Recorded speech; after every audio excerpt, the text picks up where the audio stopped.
1. Buenos días, buenas tardes o buenas noches, independientemente del lugar y la hora en el que usted se disponga a visualizar la sesión del día de hoy. Bienvenido nuevamente al Club de Contadores, en esta oportunidad presentando la tercera sesión de nuestro curso virtual especializado Normas Internacionales de Información Financiera, su incidencia en el impuesto a la renta 2021. Con nosotros nuevamente la doctora Rosa Ortega Salavarría, en beneficio, por supuesto, de esta capacitación. Doctora, muy buenas noches, bienvenida nuevamente al Club de Contadores, su casa para la sesión del día de hoy, siempre, por supuesto, en favor de nuestros suscriptores y los que nos acompañan en la noche de hoy. Sin más, doctora, puede iniciar la sesión. Adelante. Buenas noches, muchas gracias. Bien, buenas noches a cada uno de los participantes. Un gusto saludarlos, esperando como siempre que se encuentren bien. Vamos a continuar entonces el día de hoy con este curso de NIFE, Impuesto a la Renta. El día de ayer estuvimos trabajando sobre propiedad, planta y equipo, ¿correcto?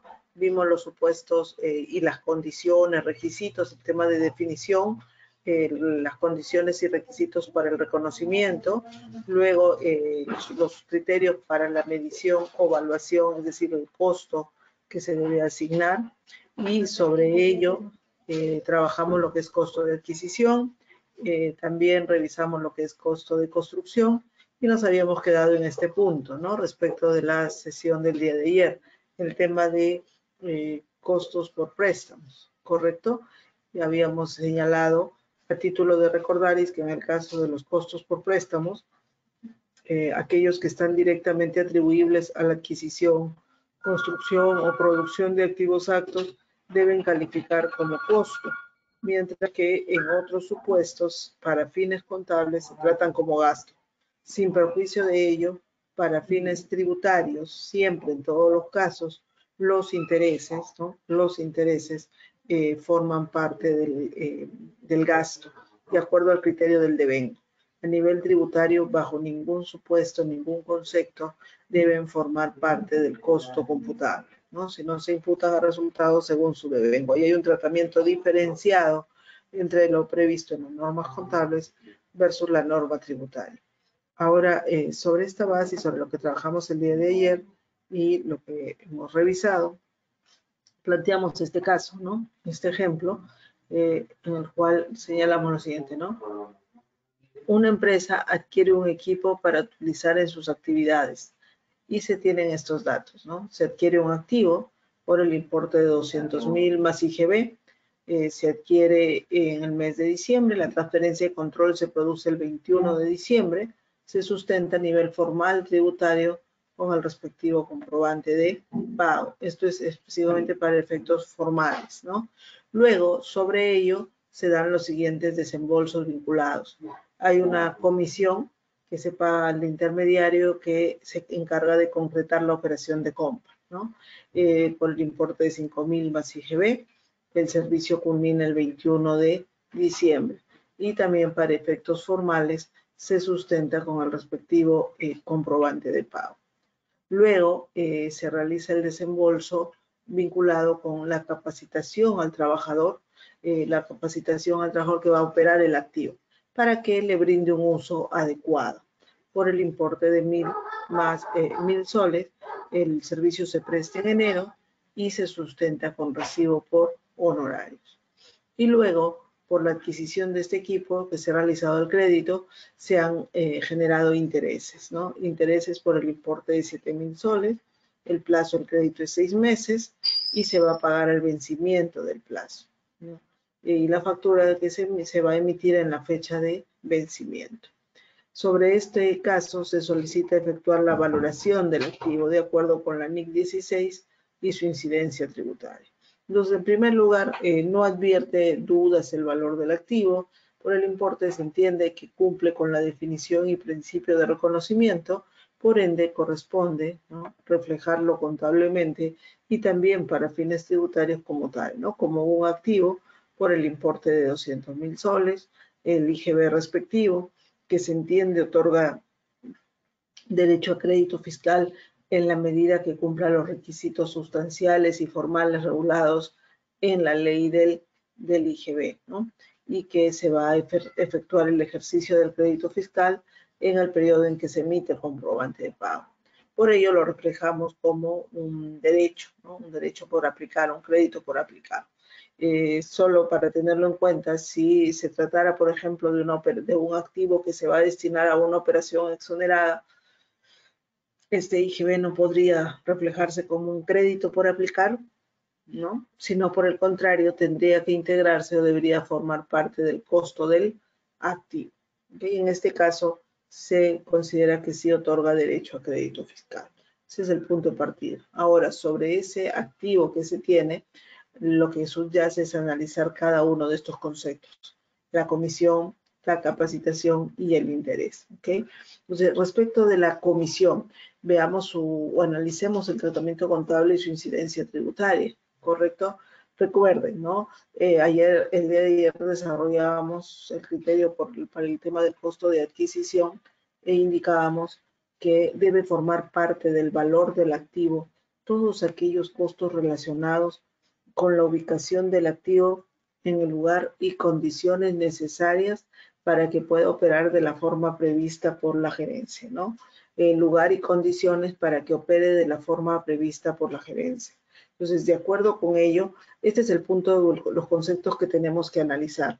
Cada uno de los supuestos que hemos planteado, comisión y capacitación, deben o no formar parte del costo del activo bajo esta premisa.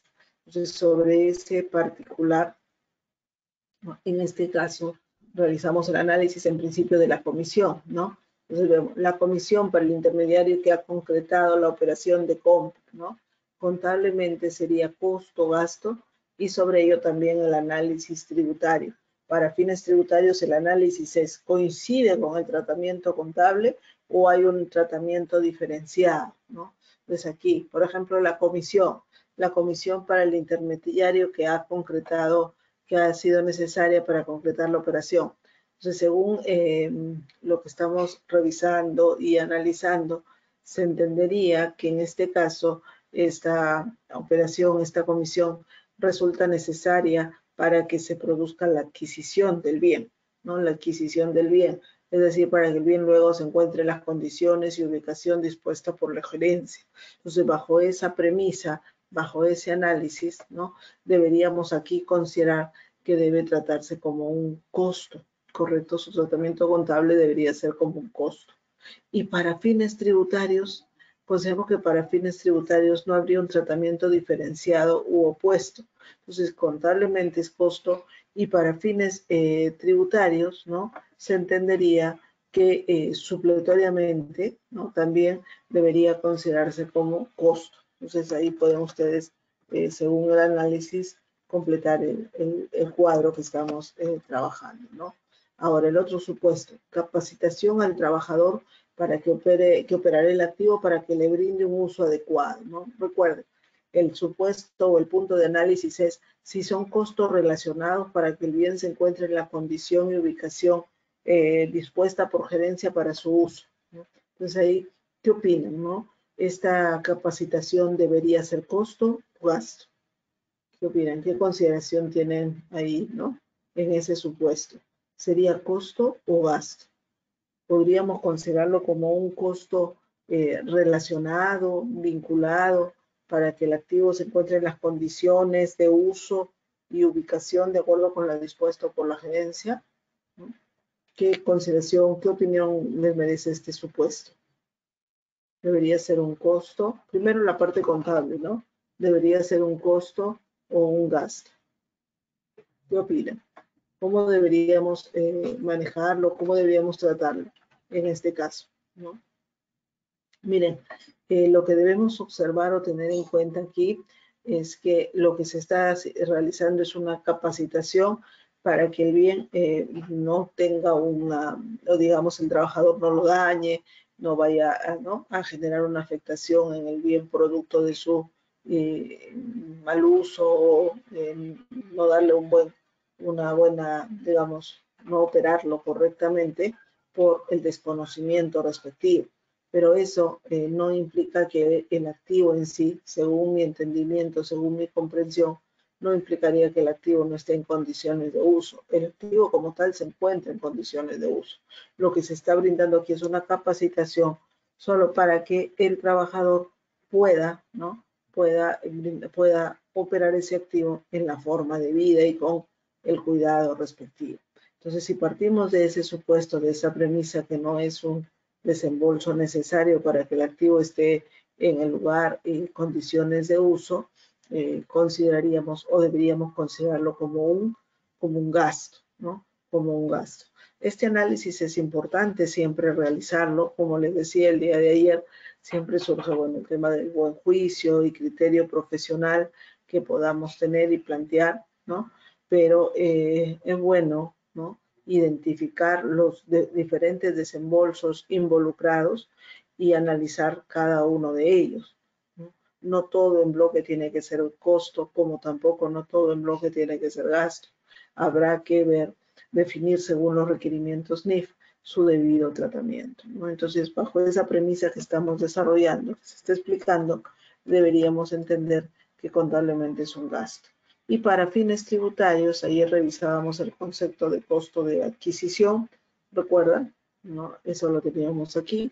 Para fines tributarios, ¿no? Cuando se menciona la definición de costo de adquisición, dice la contraprestación pagada por el bien adquirido y los costos incurridos con motivo de su compra, tales como fletes, por ejemplo, aquí está comisiones que acabamos de ver, y luego dice, y otros gastos que resulten necesarios para colocar a los bienes en condiciones de ser usados, en condiciones de ser usados.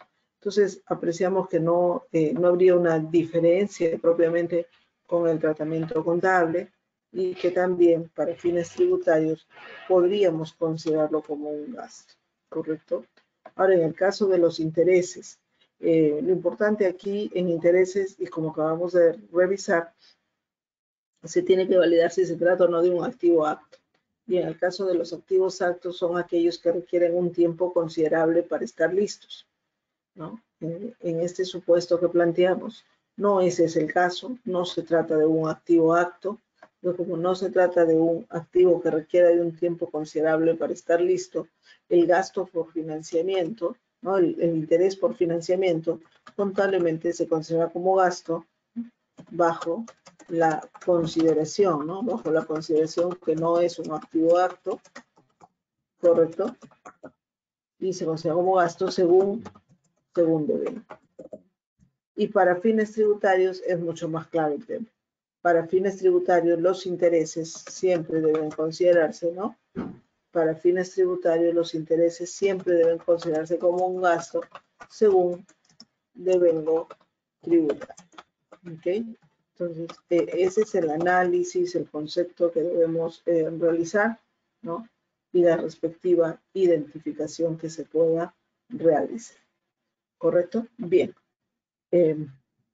Así como hemos desarrollado entre la sesión del día de ayer y acabamos de terminar el análisis el día de hoy sobre la evaluación inicial, en la NIC 16 también se contempla, ¿no? El modelo para la medición posterior o evaluación posterior. En este caso, sobre el modelo de medición posterior, se contempla en el párrafo 29 de la NIC 16. Y lo que se señala, lo que se determina en este caso, es que a nivel de medición posterior, los activos de propiedad, planta y equipo se pueden mantener medidos al costo o bien se pueden medir bajo el modelo de revalorización o revaluación voluntaria, como también en la práctica se conoce, ¿no? Ese supuesto, en el caso que la empresa opte por hacer la medición a valor o revaluación voluntaria o revalorización, hay que tener en cuenta que no tiene efecto tributario, ¿no? Ahí también hay una diferencia entre lo previsto en la NIC y la LIR. No tiene efecto incidencia tributaria, es decir, el valor computable del activo no se incrementa producto de esa revaluación, ni tampoco se considera como base para la depreciación. En este supuesto se va a generar una diferencia, ¿no? Una diferencia temporaria. El único supuesto en el cual sí se admite esa este mayor valor como costo y depreciación es en el caso de la organización de sociedades y siempre y cuando el transferente haya optado o haya considerado por gravar, ¿no? Gravar ese mayor valor. Solo en ese supuesto es que se admite la revaluación. Entonces, en este caso, bajo la premisa que no se daría ese supuesto, estamos frente a una diferencia temporaria. Tener en cuenta que cuando nos referimos con la NIC 16 requiere la medición al costo o bajo el modelo de revalorización, ese modelo se aplica para todos los elementos, ¿no? Se aplica para todos los elementos que compongan una misma clase. Como señala la NIC 16, esos elementos se evalúan como un conjunto de activos de similar naturaleza y uso, ¿no? Similar naturaleza y uso en las actividades de la entidad.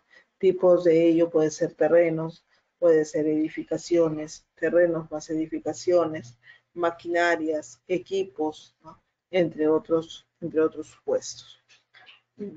Al respecto, entonces, sobre este modelo de evaluación posterior, también veamos un tema práctico de cara a apreciar esas diferencias entre tratamiento contable versus tributario, y aquí subyace también el reconocimiento de la diferencia temporaria, ¿no?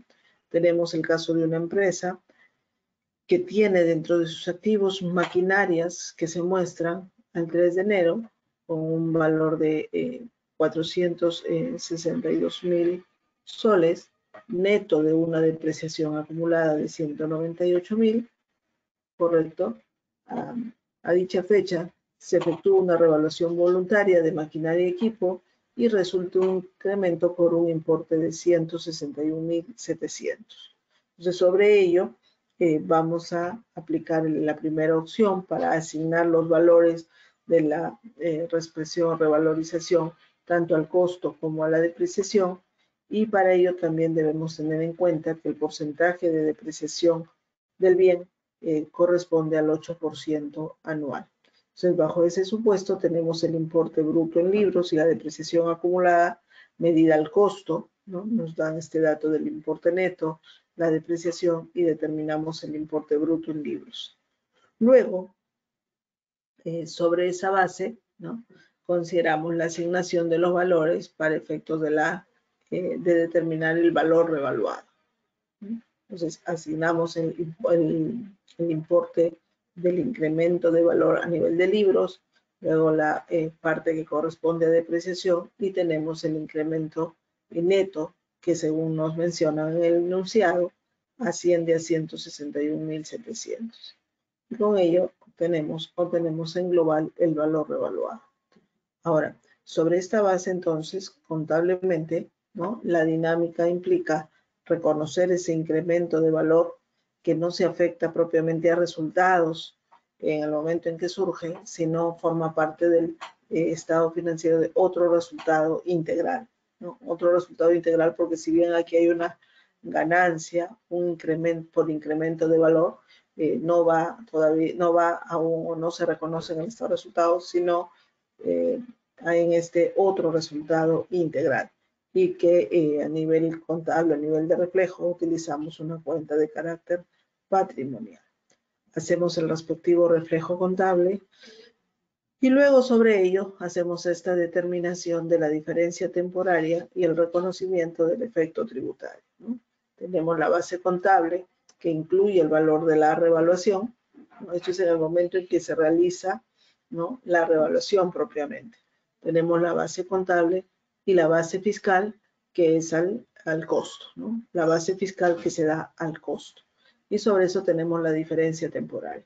Es importante que se tenga en cuenta que, de acuerdo con la NIC 12, en el momento en que se realiza o se efectúa la revaluación y se produce su reconocimiento, así como se reconoce valga la redundancia, así como se reconoce el incremento de valor, también corresponde reconocer el efecto tributario, ¿no? El efecto tributario por esa diferencia temporaria, ¿no? Tenemos que hacer ese reconocimiento por esa diferencia temporaria que surge y que, de acuerdo con la NIC 12, siempre tiene que ser reconocido. Ahora, vean ustedes que esta diferencia temporaria surge justamente bajo la aplicación del método del balance de la NIC 12, ¿no? comparando base contable y base fiscal. Ello porque nosotros vía declaración jurada anual